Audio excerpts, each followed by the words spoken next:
Hello बच्चों, कैसे हो आप सब। जैसे कि मैंने आपको पार्ट फर्स्ट में रासायनिक अभिक्रिया और रासायनिक समीकरण में आपको कल बताया था। इसी के पश्चात जो हमारा आज पार्ट टू है, आज हम चर्चा करेंगे रासायनिक अभिक्रियाओं के प्रकार पर। मुझे उम्मीद है कि जो कल आपको काम दिया गया था आपने वो अपनी नोटबुक में कंप्लीट कर लिया होगा और उसको पढ़ लिया होगा। यदि फिर भी आपको कोई बात समझ में ना आई हो तो आप उसको अपनी नोटबुक में लिखकर उसका फ़ोटो खींचकर आप पर्सनल नंबर पर व्हाट्सअप कर दीजिए। उसको मैं आपको विस्तार से फिर से समझा दूँगा। फिलहाल अभी चलते हैं अपनी नए टॉपिक पर। हमारा जो नया टॉपिक है वो है रासायनिक अभिक्रियाओं के प्रकार, टाइप ऑफ केमिकल रिएक्शन, यानी कि रासायनिक अभिक्रियाओं के प्रकार। बच्चों, कल मैंने आपको रासायनिक अभिक्रिया के बारे में बताया था कि रासायनिक अभिक्रियाएं हैं वे किस तरीके से होती है और उनको हम समीकरण के रूप में किस प्रकार लिखते हैं। इसी के साथ बच्चों में इनको मेन जो हमारे पार्ट हैं वे इसके 5 भाग हैं। जैसे कि नंबर 1 है आपकी स्क्रीन के सामने संयोजन अभिक्रियाएं हैं, वियोजन यानी कि अपघटन अभिक्रियाएं हैं और आपका विस्थापन अभिक्रियाएं हैं। और नंबर 4 है आपका ऊष्माक्षेपी और ऊष्माक्षेपी अभिक्रियाएं। के बाद है हमारा ऑक्सीकरण और अपचयन अभिक्रियाएं। बच्चों, इनके बारे में हमें पढ़ना है। तो जैसे कि आप देख रहे हैं, हमारा जो सबसे पहला पॉइंट है वो है संयोजन अभिक्रियाएं यानी कि कॉम्बिनेशन रिएक्शन। बच्चों, संयोजन करना, नाम से आप समझ पा रहे होंगे। संयोजन करना यानी कि संयोग करना यानी कि जुड़ना, दो पदार्थों का या दो अवयवों का यानी कि दो रासायनिक पदार्थों का आपस में जुड़ना, संयोग होना और एक पदार्थ का बनना, ये कहलाएगा हमारा संयोजन। यानी कि जब हम कोई पदार्थ लेते हैं जिसमें आपका कैल्शियम ऑक्साइड या पानी, यानी कि कितने हुए आपके, एक ये और दूसरा ये हो गया जल, तो दोनों ने आपस में मिक्स करके क्या बना लिया, कैल्शियम हाइड्रोक्साइड बना लिया। तो इस तरह से क्या हुआ, इन दोनों का संयोग हुआ। तो संयोग का मतलब समझ गए आगे हो गया आपके। चलिए एक बार डेफिनेशन देख लीजिए। ऐसी अभिक्रियाएं या ऐसी अभिक्रिया जिनमें दो या दो से अधिक, बात आई ना भी, दो या दो से अधिक, यानी कि एक ये हुआ हमारा, एक ही हुआ, और भी हो सकते हैं ऐसे, यानी कि दो या दो से अधिक, दो भी हो सकते हैं और इससे ज़्यादा भी हो सकते हैं, अकेला नहीं हो सकता है। यानी कि दो या दो से अधिक अभिकारक। अभिकारक के बारे में मैंने आपको कल बता दिया था कि अभिकारक क्या होते हैं, जो इस साइड में लिखे जाते हैं, यानी कि जो हमारे किसी अभिक्रिया में भाग लेने वाले अवयव है उनको क्या बोलते हैं, हम अभिकारक बोलते हैं। अभिकारक मिलकर एक उत्पाद बनाते हैं, यानी कि एक ही प्रोडक्ट बनाएंगे, दो नहीं बनाएंगे। जैसे कि कैल्शियम और ऑक्साइड को मिलकर और जल को मिलाकर क्या बना हमारा, कैल्शियम हाइड्रोक्साइड, केवल एक अवयव बना, यानी कि एक कंपाउंड, एक पदार्थ बना, दो नहीं बने, तो उनको क्या कहेंगे हम, संयोजन अभिक्रियाएं। सिंपल है। कैल्शियम ऑक्साइड को हम सामान्यतः क्या बोलते हैं, इसको आप कली भी कह सकते हो, जो सूक्ष्म कली है, जो मार्केट से आप कली खरीदते हो कैल्शियम ऑक्साइड, इसको आप सूक्ष्म कली भी कह सकते हो। और जो हमारा कैल्शियम हाइड्रोक्साइड है इसको बोलते हैं कैल्शियम हाइड्रोक्साइड। देखो बच्चों, एक बार इसका जो जनरल नाम है वो होता है बुझा चूना। बुझा चूना यानी कि बुझे चूने का पानी, लिम वाटर, इसको इंग्लिश में बोलते हैं लिम वाटर। लिम वाटर भी आप इसको कह सकते हो। चलिए, इसके बाद है हमारा कैल्शियम। ये देखो यहाँ पे जरा कैसे ये अभिक्रिया कंप्लीट हुई हमारी। यहाँ कैल्शियम है और ये आपका ऑक्सीजन। इधर कैल्शियम के कितने अवयव हैं, एक, और ऑक्सीजन का एक अणु। अब ये ऑक्सीजन का एक अणु है और कैल्शियम का एक अणु।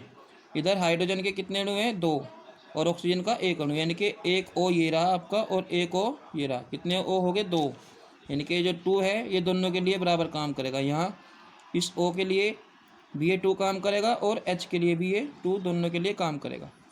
तो जो कैल्शियम की संयोजकता होती है हमारी वो होती है टू, तो दोनों के लिए ये हाइड्रोक्साइड जो है दोनों जुड़कर इसकी संयोजकता को कंप्लीट करेंगे, पूरी करेंगे। संयोजकता के बारे में आपने 9th क्लास में पढ़ा था, एक बार देख लीजिए। तो ये होगा हमारा संयोजन अभिक्रिया का एग्जाम्पल। इसके बाद जो हमारा दूसरा नंबर है वो है वियोजन अभिक्रिया। वियोजन अभिक्रिया में क्या है, ऐसी अभिक्रियाएं जिसमें कोई यौगिक दो या अधिक छोटे छोटे अणुओं में टूट जाता है वियोजन या अपघटन अभिक्रियाएं कहलाती है। बच्चों, वियोजन का मतलब है टूटना, यानी कि किसी एक कंपाउंड का, एक यौगिक का दो या दो से अधिक अवयवों में डिवाइड होना, अलग अलग खंडों में टूट जाना, ये वियोजन का मतलब हो गया। आपके पास कोई भी कंपाउंड हो, कोई भी यौगिक हो, वो दो अलग अलग छोटे छोटे अवयवों में टूट जाएगा तो क्या हो जाएगा आपका वियोजन, यानी कि जिसको आप कह सकते हो अपघटन, टूटना, यानी कि एक यौगिक का दो छोटे छोटे यौगिकों में टूटना वियोजन अभिक्रियाएं कहलाता है। इसका एग्जाम्पल है हमारा कैल्शियम कार्बोनेट। कैल्शियम कार्बोनेट को आप सामान्य भाषा में संगमरमर के नाम से भी जानते होंगे। ये हमारा कैल्शियम कार्बोनेट है। जब हम कैल्शियम कार्बोनेट को डायरेक्टली गर्म करते हैं तो बच्चों ये दो यौगों में टूट जाएगा। कैल्शियम ऑक्साइड, यानी कि जो भी पीछे पड़ा था कली, और आपका कार्बन डाइऑक्साइड, इसमें टूट जाएगा। और जो हमने एरो का निशान ऊपर लगाया है, तीर का निशान, ये हमेशा तीर का निशान हम अभिक्रियाओं में उस वक्त लिखते हैं जब कोई गैस बाहर निकलती है, यानी कि जो कार्बन डाइऑक्साइड है, आप इसको जनरली जानते होंगे, ये एक गैस है और ये अभिक्रिया में हमें इस तरीके से दिखानी होती है, एक तीर के निशान द्वारा। आसान है, जैसे कि आप यहाँ समझ पा रहे हो। कैल्शियम Ca, इसके कितने अवयव हैं? एक है, तो इधर Ca का एक आ गया। ऐसे ही कार्बन है C, कार्बन के कितने हैं? एक C आपका ये आ गया। बच्चों, C और Ca ये दोनों अलग अलग है। मैंने तुम्हें पहले भी बताया था पहले वीडियो में कि जो हमारी रासायनिक समीकरण होती है उसमें कुछ तत्वों का जो प्रतीक है या सूत्र है उसमें कुछ अक्षर छोटे और कुछ बड़े लिखे जाते हैं, तो आपको इसका ध्यान रखना है। यानी कि Ca एक है वर्ड और जो खाली C है वो अलग वर्ड है। तो इसमें क्या होगा आपका C कार्बन, यानी कि कार्बन के कितने अवयव हुए? एक, कार्बन का एक इधर आ गया। ऐसे ही ऑक्सीजन के कितने अणु हैं यहाँ पे? तीन। अब एक को ये रहा और दो ये कितने हुए? तीन हो गए। बच्चों, जितने अवयव हमारे इधर होते हैं, यानी कि जितनी संख्यात्मक मान उधर होता है उतना ही हमें दोनों साइड का इक्वल करना पड़ता है। तो ये होगा हमारा वियोजन अभिक्रिया का एग्जाम। बाकी इसके फ़ोटो में देख लेंगे और उसको कंप्लीट कर लेंगे। इसके बाद आता है बच्चों हमारा वियोजन अभिक्रिया के प्रकार, यानी कि जो वियोजन अभिक्रिया है वो कितने प्रकार की होती है। बच्चों, जो अपघटन अभिक्रिया है, यानी कि जो वियोजन अभिक्रिया है वो तीन प्रकार की होती है। पहली कौन सी हुई? ऊष्मीय अपघटन। ऊष्मीय अपघटन का मतलब है बच्चों, जब हम किसी पदार्थ को गर्म करते हैं और गर्म करने के बाद वो हमारा दो या दो से अधिक अवयवों में टूट जाता है, उसको क्या बोलेंगे आप? ऊष्मीय अपघटन। ऊष्मीय का मतलब ताप देना, यानी कि गर्म करना, यानी कि जब आप उसको गर्म करोगे तो वो अलग अलग जो अपने अवयव है उसमें टूट जाएगा। जैसे कि आप समझ पा रहे हो, ऊपर की जो अभिक्रिया है इसको गर्म किया, गर्म करने के बाद ये डिवाइड हुआ, गर्म करने से पहले नहीं हुआ, तो ये कौन सी अभिक्रिया हुई आपकी? ऊष्मीय अपघटन, यानी कि ऊष्मीय वियोजन हुआ। ऐसे ही प्रकाश अपघटन। बच्चों, कुछ अभिक्रियाएं ऐसी होती है जो प्रकाश की उपस्थिति में ही डिवाइड होती है।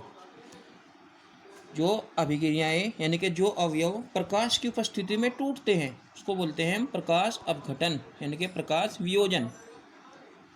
प्रकाश वियोजन क्या है, इसका एग्जाम्पल आप देख लीजिए। हमारे पाठ्यक्रम में इतना डीपली नहीं है, लेकिन आप फिर भी देख लीजिए कैसे होता है ये। मान लीजिए बच्चों, आपके पास HCl है। क्या है आपके पास? हाइड्रोक्लोरिक अम्ल। यह है आपका हाइड्रोक्लोरिक एसिड। अब जब आप इसको हाइड्रोक्लोरिक अम्ल को सूर्य के प्रकाश में रख देते हैं, सूर्य का प्रकाश, तो बच्चों ये आपका सूर्य के प्रकाश की उपस्थिति में हाइड्रोजन और क्लोरीन में डिवाइड हो जाता है। यानी कि आपके H के कितने हुए? उधर दो, तो उधर इसको दो लिख देंगे। ऐसे ही बच्चों ये जो दो है ये Cl के लिए भी बराबर काम करेगा, यानी कि दो H के भी हैं और दो Cl के भी हैं। इधर Cl2 कंप्लीट हो गया, इधर H2 कंप्लीट हो गया। तो बच्चों ये अभिक्रिया किसकी उपस्थिति में हुई? सूर्य के प्रकाश की उपस्थिति में। इसलिए इसका नाम क्या हो जाएगा? प्रकाश अपघटन, यानी कि प्रकाश वियोजन। आसान है। इसके बाद है हमारा तीसरा विद्युत अपघटन। विद्युत अपघटन, विद्युत का मतलब आप समझते होंगे इलेक्ट्रिसिटी, यानी कि ऐसी अभिक्रियाएं या ऐसे पदार्थ जिनका अपघटन हम बिजली के प्रभाव द्वारा या बिजली के माध्यम से हम उसको तोड़ते हैं, को बोलते हैं विद्युत अपघटन। मान लीजिए आपने HCl लिया और HCl में आपने पॉजिटिव और निगेटिव इस तरीके से इसको डिवाइड कर दिया, तो बच्चों ये इस तरीके की जो चीज़ें होंगी हमारी, ये विद्युत अपघटन में आ जाएगी। सिंपल है। इसके बाद आ जाएगा हमारा तीसरा पॉइंट है विस्थापन अभिक्रियाएं, डिस्प्लेसमेंट रिएक्शन। डिस्प्लेसमेंट आप पहले से ही परिचित हो 9th क्लास से, फिजिक्स में पढ़ा था आपने डिस्प्लेसमेंट, विस्थापन, दूरी और विस्थापन, समझ में आ रही है? दूरी और विस्थापन, डिस्प्लेसमेंट विस्थापित होना। चलिए इसमें देख लेते हैं क्या है।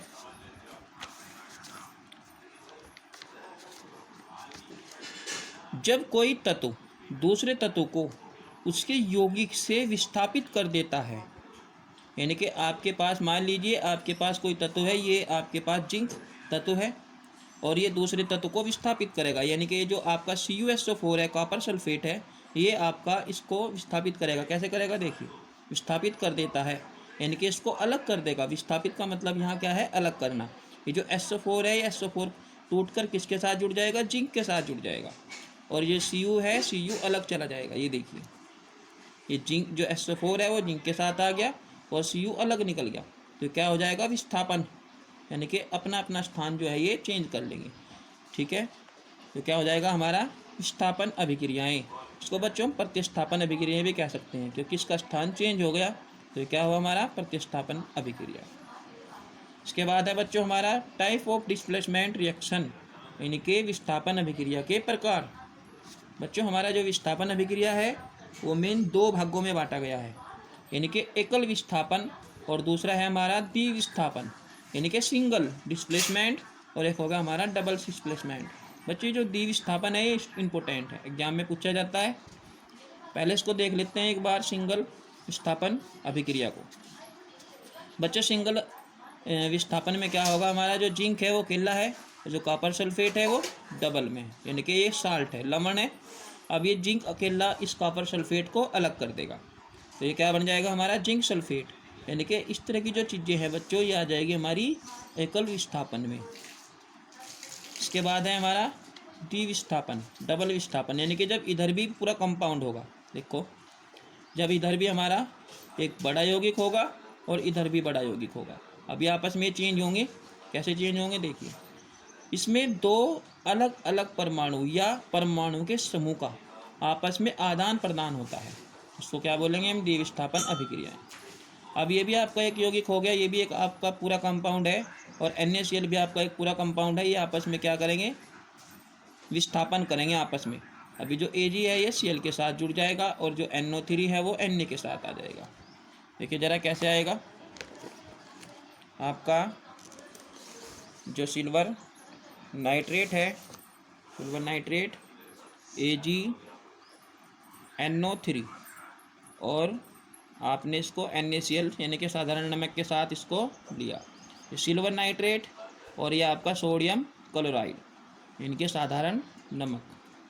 अब बच्चों ये जो सिल्वर नाइट्रेट है, सबसे पहले किस में टूटेगा? ये Ag पॉजिटिव और नेगेटिव में। और इसके बाद बच्चों यहाँ जो NaCl है आपका, NaCl ये भी इसी तरीके से कन्वर्ट हो जाएगा। तो बच्चों ये जो आपका Na है इसके साथ आ जाएगा NO3 के साथ, और जो आपका Cl है वो Ag के साथ मिल जाएगा, तो क्या बन जाएगा? ये AgCl और NaNO2 NO3 NaNO3। ये सिल्वर नाइट्रेट था, तो ये क्या बन जाएगा? Silver chloride. अब ये जिसका क्लोराइड है इसके Ag के साथ जुड़ गया, तो ये क्या हुआ? Silver chloride. आसान है नाम, सोडियम क्लोराइड। ये सोडियम क्लोराइड था। अब बच्चों इसका क्या हुआ? ये जो क्लोराइड है, ये क्लोराइड Cl इसके Ag के साथ आया, तो इसका नाम हो जाएगा सिल्वर क्लोराइड। अब ये सिल्वर नाइट्रेट था, अब इसका नाइट्रेट किसके साथ आ गया? सोडियम के साथ आ गया, तो इसका नाम क्या हो जाएगा? Sodium nitrate. सोडियम नाइट्रेट, तो ये सोडियम नाइट्रेट हो जाएगा आपका, ये है। इसके बाद है हमारा ऊष्माक्षेपी और ऊष्माशोषी अभिक्रियाएं। ऊष्माक्षेपी और ऊष्माशोषी अभिक्रियाएं, एक्सोथर्मिक और एंडोथर्मिक रिएक्शन। एक्सोथर्मिक का मतलब बच्चों क्या होता है, जिसमें ऊष्मा निकलती है, यानी कि ऊष्मा का बाहर निकलना, क्या होगा, एक्सोथर्मिक। देखो, वे विक्रियाएं जिनमें उत्पाद के साथ ऊष्मा निकलती है, यानी कि वे विक्रियाएं जिनमें उत्पाद के साथ ऊष्मा निकलेंगी, तो क्या हो जाएगा आपका ऊष्माक्षेपीय विक्रिया। जैसे कि कार्बन है, कार्बन को आप जब वायु में जलाओगे तो क्या निकलेगी, कार्बन डाइऑक्साइड। और 94 किलो कैलोरी रिएक्शन के आधार पर, प्रयोग के आधार पर बच्चों जानकारी प्राप्त होती है कि 94 किलो कैलोरी इसमें निकलती है। ठीक है, आप जब कार्बन को वायु में गर्म करोगे, यानी कि ऑक्सीजन के साथ गर्म करोगे, तो कार्बन डाइऑक्साइड निकलेगी, तो इसमें निकल रही है ऊष्मा, तो क्या हुआ, ये ऊष्माक्षेपी।